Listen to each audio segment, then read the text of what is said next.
ಎಲ್ಲರಿಗೂ ನಮಸ್ಕಾರ.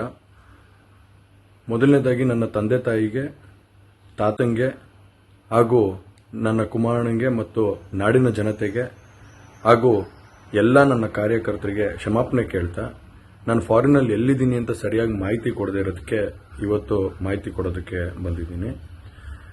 ಏನು 26ನೇ ತಾರೀಕು ಚುನಾವಣೆ ನಡೀತು. 26ನೇ ತಾರೀಕು ಚುನಾವಣೆ ನಡೆದಂಥ ಸಂದರ್ಭದಲ್ಲಿ ಅವತ್ತು ನನ್ನ ಮೇಲೆ ಯಾವುದೇ ರೀತಿ ಒಂದು ಪ್ರಕರಣ ಆಗಲಿ, ಯಾವುದೇ ಒಂದು ಕೇಸ್ ಆಗಲಿ ಏನೂ ಇರಲಿಲ್ಲ. SITನೂ ಕೂಡ ರಚನೆ ಆಗಿರಲಿಲ್ಲ. ಈ 26ನೇ ತಾರೀಕು ನಾನು ಫಾರಿನ್ಗೆ ಹೋಗೋದು ಕೂಡ ಇದು ಮುಂಚೆನೇ ಪ್ರೀ ಪ್ಲಾನ್ ಆಗಿತ್ತು. ಹಾಗಾಗಿ ನಾನು ಫಾರಿನ್ಗೆ ಹೊರಟಾದ ಮೇಲೆ 3-4 ದಿನದ ನಂತರ ನಾನು ಯೂಟ್ಯೂಬ್ ನೋಡುವಂಥ ಸಂದರ್ಭದಲ್ಲಿ, ನ್ಯೂಸ್ ಚಾನೆಲ್ ನೋಡುವಂಥ ಸಂದರ್ಭದಲ್ಲಿ ನನಗೆ ಈ ಮಾಹಿತಿ ದೊರಕುವಂಥ ಕೆಲಸ ಆಯಿತು. ಮಾಹಿತಿ ದೊರಕಿದ ಮೇಲೆ ನಂತರ SITನೂ ಕೂಡ ಏನು ಒಂದು ನೋಟಿಸ್ ಕೊಡುವಂಥ ಕೆಲಸ ಮಾಡಿತು. ಆ SIT ನೋಟಿಸ್ಗೂ ಕೂಡ ನಾನು ಎಕ್ಸ್ ಖಾತೆ ಮುಖಾಂತರ ಮತ್ತು ನನ್ನ ಲಾಯರ್ ಮುಖಾಂತರ ನಾನು 7 ದಿನ ಸಮಯ ಅವಕಾಶ ಕೇಳಿದ್ದೆ. 7 ದಿನ ಸಮಯ ಅವಕಾಶ ಕೇಳಿದ ಮೇಲೆ ಕೂಡ ಅದು ಮಾರನೇ ದಿನನೇ ಏನು ಕಾಂಗ್ರೆಸ್ಸಿನ ಹಿರಿಯ ನಾಯಕರಾದಂಥ ರಾಹುಲ್ ಗಾಂಧಿ ಅವರು ಮತ್ತು ಹಾಗೂ ಎಲ್ಲ ಹಿರಿಯ ನಾಯಕರುಗಳು ಏನು ಓಪನ್ ವೇದಿಕೆಗಳಲ್ಲಿ ಈ ಒಂದು ವಿಚಾರಗಳನ್ನ ಪ್ರಚಾರ ಮಾಡೋದಕ್ಕೆ ಪ್ರಾರಂಭ ಮಾಡಿದ್ರು, ಚರ್ಚೆ ಮಾಡೋದಕ್ಕೆ ಪ್ರಾರಂಭ ಮಾಡಿದ್ರು, ಒಂದು ರಾಜಕೀಯದ ಪಿತೂರಿ ಮಾಡೋಂಥ ಕೆಲಸನ ಮಾಡಿದ್ರು. ಇದೆಲ್ಲ ನೋಡಿದಂಥ ಸಂದರ್ಭದಲ್ಲಿ ನಾನು ಡಿಪ್ರೆಷನ್ಗೆ ಹೋಗುವಂಥ ಕೆಲಸ ಆಯಿತು, ಐಸೋಲೇಷನ್ಗೆ ಹೋಗುವಂಥ ಕೆಲಸ ಮಾಡಿಕೊಂಡೆ. ಹಾಗಾಗಿ ನಾನು ಮೊದಲನೇದಾಗಿ ನಿಮ್ಮೆಲ್ಲರನ್ನೂ ಕ್ಷಮಾಪಣೆ ಕೇಳಿದೆ, ದಯವಿಟ್ಟು ಕ್ಷಮಿಸಿ ಅಂತ ಕೇಳಿದೆ ನಾನು. ಅದಾದ ನಂತರ ಹಾಸನಲ್ಲೂ ಕೂಡ ಕೆಲವು ಶಕ್ತಿಗಳು ಎಲ್ಲ ಒಟ್ಟಿಗೆ ಸೇರಿಕೊಂಡು ಇವತ್ತು ನನ್ನ ಮೇಲೆ ರಾಜಕೀಯದ ಒಂದು ಪಿತೂರಿ ಮಾಡುವಂಥ ಕೆಲಸ ಮಾಡೋವಂಥದ್ದು ಇರ್ಬೋದು. ರಾಜಕೀಯವಾಗಿ ನಾನು ಏನು ಬೆಳೀತಾ ಇದ್ದೀನಿ, ನನ್ನ ಕುಗ್ಗಿಸ್ಬೇಕು ಅನ್ನೋ ಒಂದು ರೀತಿಯಲ್ಲಿ ಇವತ್ತು ಏನೇನೋ ಒಂದು ಪ್ರಕರಣಗಳಲ್ಲಿ ಅವರು ಎಲ್ಲರೂ ಕೂಡ ಒಂದು ಭಾಗಿಯಾಗುವಂಥ ಕೆಲಸಗಳನ್ನ ಮಾಡಿಕೊಂಡ್ರು. ಹಾಗಾಗಿ ಇವನ್ನೆಲ್ಲ ನೋಡಿದಂಥ ಸಂದರ್ಭದಲ್ಲಿ ಇದ್ದಿದ್ದು ಇನ್ನೂ ಒಂದು ಆಘಾತ ಆಗೋಂಥ ಕೆಲಸ ಆಗಿ ನಾನೇ ಒಂಚೂರು ದೂರ ಇದ್ದೆ. ಹಾಗಾಗಿ ಯಾರು ಕೂಡ ಇದ್ರ ಬಗ್ಗೆ ತಪ್ಪು ತಿಳಿಯೋದು ಬೇಡ. ನಾನೇ ಖುದ್ದಾಗಿ ಶುಕ್ರವಾರ ಏನು 31ನೇ ತಾರೀಕು 10 ಗಂಟೆಗೆ SIT ಮುಖಾಂತರ SIT ಮುಂದೆ ಬಂದು ನಾನು ಸಂಪೂರ್ಣ ಈ ಇನ್ವೆಸ್ಟಿಗೇಷನ್ಗೆ ಸಹಕಾರ ಕೊಡೋ ಮುಖಾಂತರ ನಾನು ಇದಕ್ಕೆ ಸರಿಯಾದ ರೀತಿಯಲ್ಲಿ ಉತ್ತರ ಕೊಡೋಂಥ ಕೆಲಸನ ಮಾಡ್ತೀನಿ. ಹಾಗೆ ನ್ಯಾಯಾಲಯದ ಮೇಲೆ ನನಗೆ ನಂಬಿಕೆ ಇದೆ. ಖಂಡಿತವಾಗ್ಲೂ ಕೂಡ ನಾನು ಈ ಒಂದು ಏನು ಸುಳ್ಳಿನ ಪ್ರಕರಣಗಳಿದಾವೆ, ಈ ಸುಳ್ಳು ಪ್ರಕರಣದಿಂದ ಆಚೆ ಬರೋಂಥ ಕೆಲಸನ ನ್ಯಾಯಾಲಯದ ಮುಖಾಂತರನೇ ಮಾಡ್ಕೋತೀನಿ ಅನ್ನೋ ಒಂದು ನಂಬಿಕೆ ನನ್ನಲ್ಲಿ ಏನಿದೆ. ಹಾಗೂ ದೇವರ ಆಶೀರ್ವಾದ ಮತ್ತು ಜನರ ಆಶೀರ್ವಾದ, ನನ್ನ ಕುಟುಂಬದ ಆಶೀರ್ವಾದ ನನ್ನ ಮೇಲೆ ಇರಲಿ.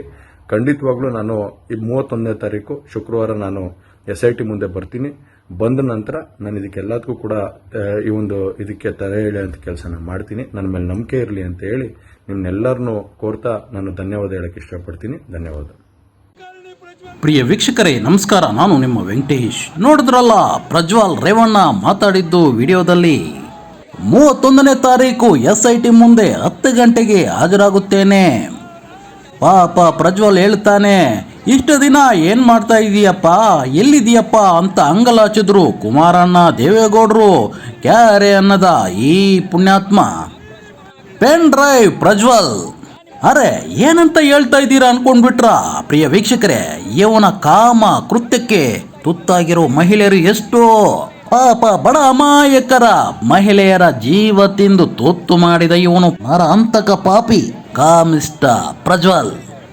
ಏನು ಗೊತ್ತಿಲ್ಲದಂತೆ ನಾಟಕ ಆಡುತ್ತಾ ವಿಡಿಯೋ ಮಾಡಿ ಕಳಿಸಿದ್ದಾನಲ್ಲ ಇವನೇ.